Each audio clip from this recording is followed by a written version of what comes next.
गणेशोत्सव म्हटलं की मोदक आलाच. उकडीचे मोदक आपण नेहमीच खातो, पण आज आपण करून बघणार आहोत एकदम खुसखुशीत असे तळणीचे मोदक. एकदा खाल्ले की पुन्हा पुन्हा कराल इतके सोपे आणि टेस्टी. गणपती बाप्पाला आवडणारा मोदक आज आपण करणार आहोत, तेही 2 पद्धतीने. बाहेरून कुरकुरीत आणि आतून एकदम रसाळ असा तळणीचा मोदक आणि एकदम मऊ लुसलुशीत असा कणकेच्या उकडीचा मोदकसुद्धा. तर नमस्कार, मी रसिका तुमच्या सगळ्यांचं खूप मनापासून स्वागत करते किचनवाली स्टोरी या माझ्या यूट्यूब चॅनलमध्ये.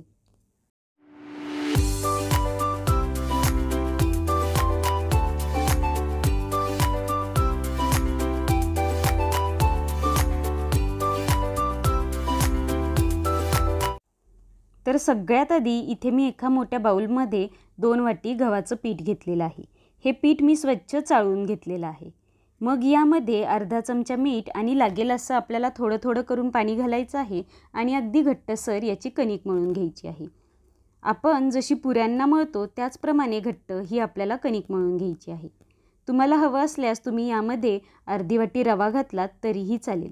रव्यामुळे सुद्धा आपल्या या मोदकांना अगदी खुसखुशीतपणा येतो. आता आपली ही कणिक मळून छान तयार झालेली आहे. आता ही कणिक आपण जवळपास अर्धा तास अशीच ही झाकून ठेवूयात आणि आपली कणिक मुरतीये तोपर्यंत आपण इथे लगेचच सारणाची तयारी करून घेऊयात. तर इथे मी एक कढई गरम करून त्यामध्ये 2 चमचे खसखस घेतलेली आहे. खसखस आपल्याला हलकीशी भाजून घ्यायची आहे. आता यामध्येच आपण पाव वाटी रवा देखील घालून घेऊयात. तुम्ही रवा लहान किंवा मोठा कोणताही वापरू शकता. आता हा रवासुद्धा या खसखशीसोबतच आपण 1 मिनिटभर चांगला भाजून घेऊयात. आणि आता हे पहा, आपली खसखस आणि रवा छान भाजून झालेले आहेत. मग हे आपण एका प्लेटमध्ये काढून घेऊयात. आता त्याच कढईमध्ये मी 2 वाटी ओल्या नारळाचा किसही घेतलेला आहे. तसेच यामध्ये मी 1 वाटी गूळही घेणार आहे. तुम्हाला गूळ नको असल्यास तुम्ही 1 वाटी साखर घातली तरीही चालेल, पण गुळामुळे या मोदकांना एकदम सुंदर अशी टेस्ट येते. आता हा गूळ या खोबऱ्यामध्ये आपण चांगला मिक्स करून घेऊयात. आणि जेव्हा आपल्याला दिसेल की हा गूळ आपला आता छान मेल्ट झालेला आहे, तेव्हा लगेचच त्यामध्ये मगाशी आपण जी भाजून रवा आणि खसखस ठेवली होती ते घालून घेऊयात. आता हे सगळे मिश्रण 1 मिनिटभर आपण पुन्हा एकदा परतून घेऊयात. आता आपलं सारण काही वेळातच मस्त घट्टसर असं झालेलं आहे. मग यामध्ये अर्धा चमचा वेलची पावडर आणि अर्धा चमचा मी इथे सुंठ पावडर घेतलेली आहे.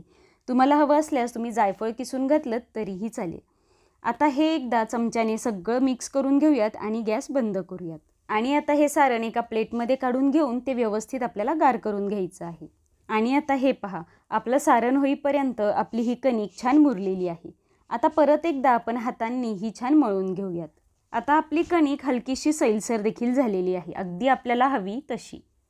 आता या कणकेचे आपण पेढ्या इतके छोटे छोटे गोळे करून त्याची पुरी लाटून घेऊ शकतो.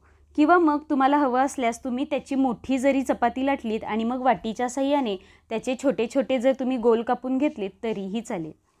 आता या लाटलेल्या पुरीवरती आपण बसेल इतकं सारण भरायचं आणि व्हिडिओत दाखवल्याप्रमाणे त्याच्या कळ्या करून घ्यायच्या. आपण नेहमी जे उकडीचे मोदक करतो त्याला जशा कळ्या पाडतात तसंच यालाही पाडायचं. उलट मी तर म्हणेल की उकडीच्या मोदकांपेक्षा या कणकेच्या मोदकांना कळ्या पाडणं कधीही सोपंच. आणि आता हे पहा, किती कळीदार आणि सुंदर असा आपला मोदक तयार झालेला आहे. आता हे बनवलेले मोदक ठेवण्यासाठी एका प्लेटवर आपलं कोरडं पीठ भुरभुरायचं आणि मग त्यावर हे आपले तयार केलेले मोदक ठेवायचे, म्हणजे ते प्लेटला अजिबातही चिकटत नाहीत. आपण आत्ता जो मोदक केला होता ती छोटीशी पुरी लाटून त्याचा मोदक केला होता. आता मी तुम्हाला मोठी पोळी लाटायची आणि त्याच्या छोटे छोटे पारी करून मोदक कसे करायचे ते दाखवणार आहे. आपण रोजच्या जेवणासाठी जशी चपाती लाटतो तशी ही चपाती मोठी लाटायची आणि मग वाटीच्या साह्याने पुरी एवढी आपल्याला त्याची पारी करून घ्यायची आहे. वाटीच्या साह्याने अशा पाऱ्या केल्यामुळे त्या एकसारख्या होतात आणि आपले मोदक दिसताना एकसारखे खूपच सुंदर दिसतात. एक एक पारी लाटून मोदक करण्यापेक्षा सरळ एक मोठी चपाती लाटून त्याच्या अशा छोट्या पाऱ्या करायच्या आणि मग मोदक करणं अगदी सोपं आणि झटपट होऊन जातं. आता ही पारी आपण चिमटीच्या साह्याने छान अशी दाबून घेऊयात आणि मग त्या सगळ्या ज्या कळ्या आहेत त्या आपल्या एकत्र करून घेऊन त्याचा मस्त मोदकाचा आकार देऊन घेऊयात. किती सुंदर आपले हे मोदक दिसत आहेत, वा! आणि त्याला कळ्यासुद्धा खूपच छान अशा पडलेल्या आहेत. आता अशाच प्रकारे आपण बाकीचे मोदकही करून घेणार आहोत. 2 वाटी कणकेचे जवळपास आपले 20 ते 25 मोदक आरामात होतात. आता आपल्या या सगळ्या मोदकांपैकी काही मोदक मी तळणार आहे, तर काही मोदक उकडून घेणार आहे. तर मोदक उकडून घेण्यासाठी मी एक चाळणी घेतलेली आहे आणि त्यावर केळीचं पान ठेवलेलं आहे. आता जे लोक सिटीमध्ये राहतात त्यांच्याकडे केळीचं पान अवेलेबल होईलच असं नाही, तर मग अशा वेळेस तुम्ही एखादा सुती मलमल कापड जरी ठेवलं तरीही चालेल. फक्त ते कापड हलकंसं ओलं करून घ्यायचं. आणि आता यावर आपण हे सगळे जे मोदक करून ठेवलेले आहेत ते एक एक करून ठेवून देऊयात. फक्त हे मोदक एकमेकांना न चिकटता हलकेसे लांब लांब ठेवायचे आहेत, म्हणजे जेव्हा आपले मोदक उकडून तयार होतात तेव्हा ते बाहेर काढताना अजिबातही तुटत नाहीत. आता मोदक वाफवून घेण्यासाठी मी एका कढईमध्ये ग्लासभर पाणी घेतलेलं आहे आणि त्यावरच आपली ही जी चाळण आहे ती चाळण ठेवून वरून आपल्याला झाकण ठेवायचं आहे. आता जवळपास 7 ते 8 मिनटं मोठ्या आचेवर हे मोदक आपण उकडून घेणार आहोत.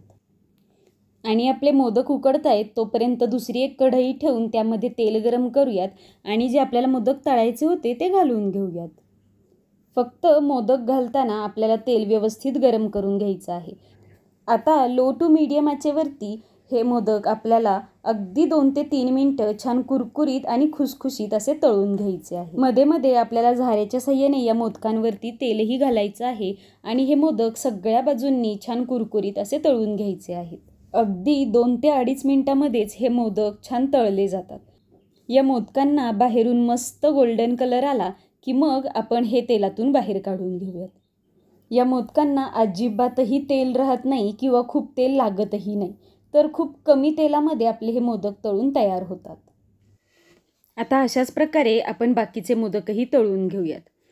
आपण जोपर्यंत हे मोदक तळतोय तोपर्यंत आपले उकडीचे मोदकसुद्धा व्यवस्थित उकडले जातील. त्यामुळे खूपच कमी वेळात आपले दोन्ही प्रकारचे मोदक करून तयार होतात.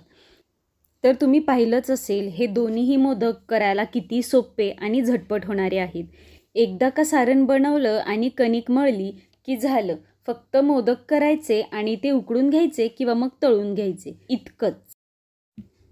हे पहा, तिकडे 11 मोदक आपले तळून होईपर्यंत इकडे हे राहिलेले मोदक उकडून सुद्धा व्यवस्थित झालेले आहेत. आता मस्त या गरमागरम दोन्ही मोदकांचा नैवेद्य आपण गणपती बाप्पाला दाखवूयात आणि मग आपण हे खाऊयात. काय मग, कशी वाटली आजची रेसिपी? आहे की नाही एकदम सोपी?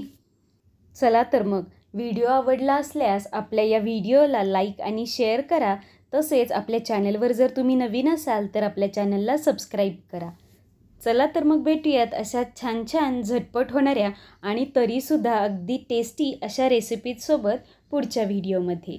तोपर्यंत हेल्दी खा आणि हेल्दी राहा.